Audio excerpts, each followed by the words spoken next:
So the first question is from João Pedro Regazi. He's from Brazil and is studying at IFP school. And his question says, what I guess is trying to say, what would be the model of altered traps, that is structural inversion, still considered as a structural trap, or is it more related to stratigraphic ones due to the change of the lithology sequence? Okay, so I think that, let me see if I can go back to where you have some kind of structural inversion example. I actually think that it's a safe thing to do is combination. I normally, people try to play safe and not beat their chest and say, hey, this is nothing else, this is this. They try to, give you a broad picture of what is possible. So if I have a system that was originally a structural trapping configuration, if you can see my slide, from the extensional domain to where you have a bit of amplification of that structure, at a point, you have some form of inversion for what we see at stage 3. You can argue that because this is elevated, let's say above a certain regional level, you might have some part of it eroded. And if it's eroded and you have subunconformity, you have some deposition of things on top of it, that might be a combination. But if you have another layer that is entirely structural, you can say, yeah, it's still a structural trap. But many times it's usually combination. To be very honest with you, many times it's usually combination. It's not usually just structural or stratigraphic, especially in a system where you have a complex history of erosion, of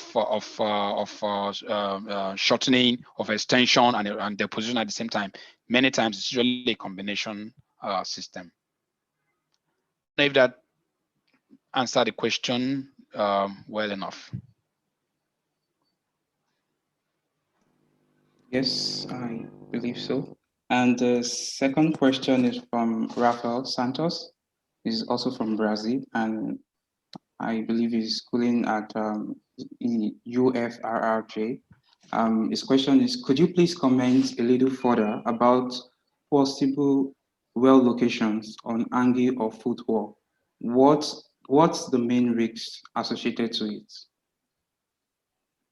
Possible okay, let me go to the possible locations of wells. Okay, risk associated with putting of wells on hanging or footwall. Yes. Okay, so trust me, what matters here is not whether we like the word hanging or footwall as a name. Nobody cares, to be honest. It's all driven by costs, risk, profits. If my hanging wall is volumetrically large, but I know the amplitude of their structure, and maybe I have some crestal faults on that hanging wall that may breach that trap, that means there's a chance it may not work. So volumetrically it's huge, but risking wise, it may not be the best.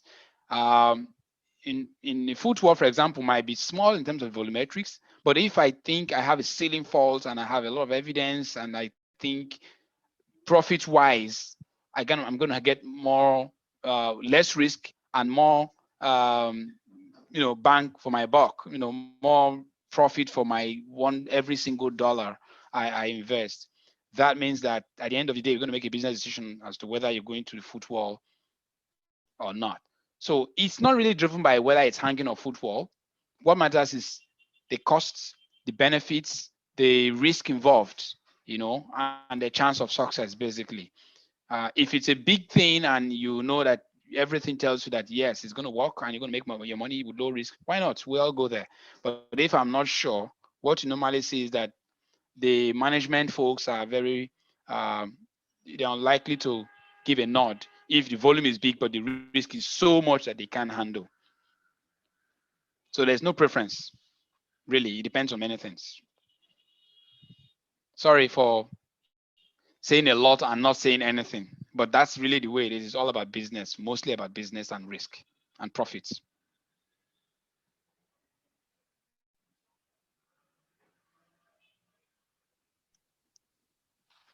Okay, yeah, I guess they liked the answer. He said thanks. And Okay. yes, if there are more questions, we can ask as we still have time. And maybe as why people are thinking of questions to ask, I can just ask one question that I was thinking about during the presentation. So is there any association with the traps in relation to the lateral or vertical migration of hydrocarbon? That is considering it from the source point, either laterally or vertically. If you could just tell us a little bit more about this. Thank you. But okay, you mean so if I got it correctly, you're asking if there's any, how are the traps associated in with respect to hydrocarbon migration laterally or vertically? Is that Yes. a question? Yes.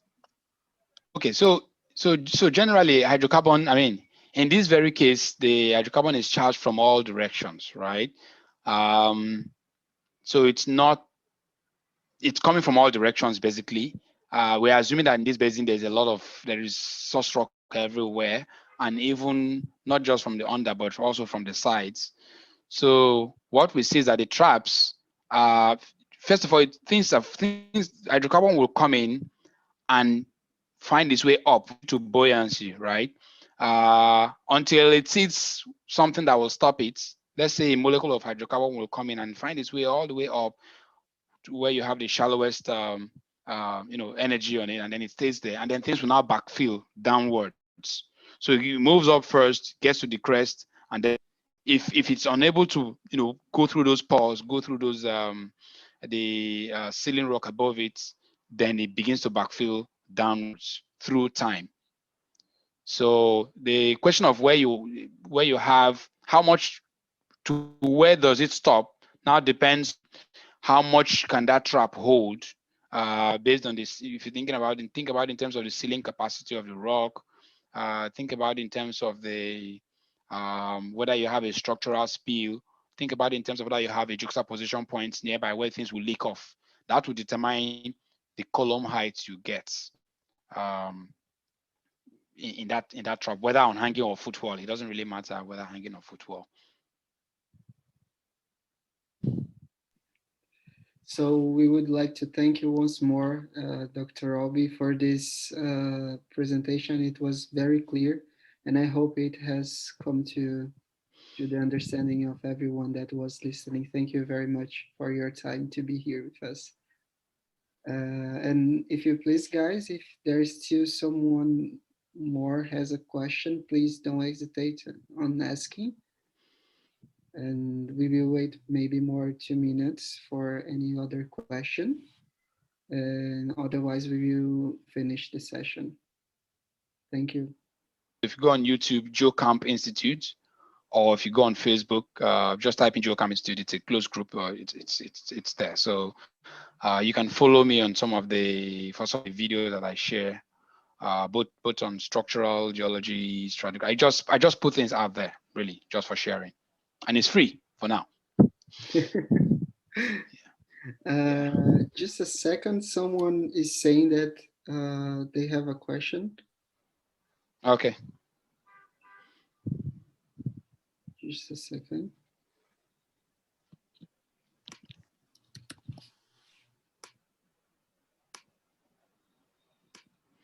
Musa, could you hear us? Can you hear us?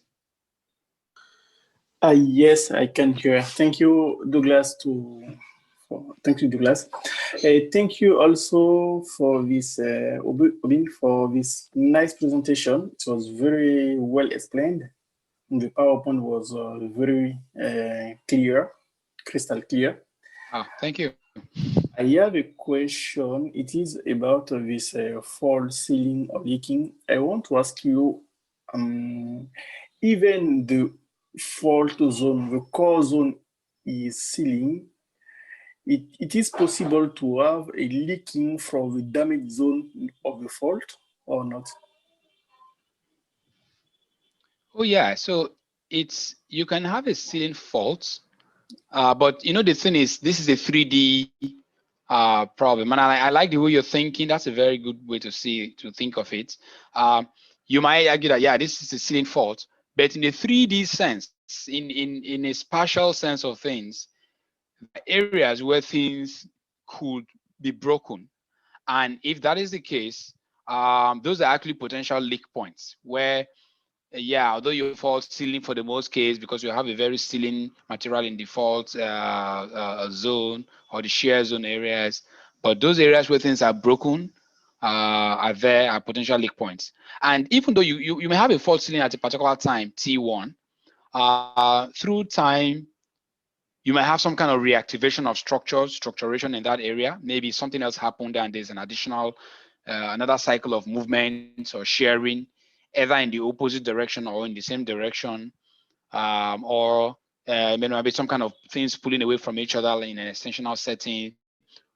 I mean, a number of things can happen, and that fault that was originally sealing might lose that sealing capacity because it's been altered from the initial state. So it might be sealing at one time in one area, in some other area it's not sealing, or in some other time it's not sealing. I mean, a lot can really happen. So I like the fact that you're thinking about it in that sense of not just in one location, but in 3D sense, and also through time, things might change.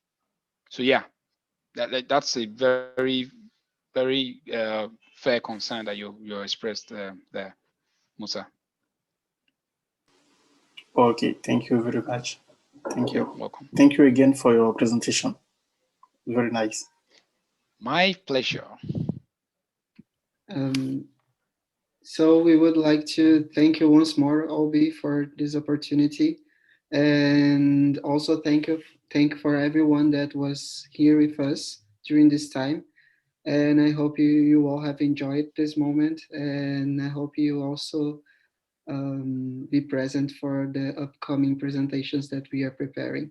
So I wish you a wonderful night, and that's all. Thank you. Bye. Right. Thank you, everyone. And it's been a great session. And nice meeting you all.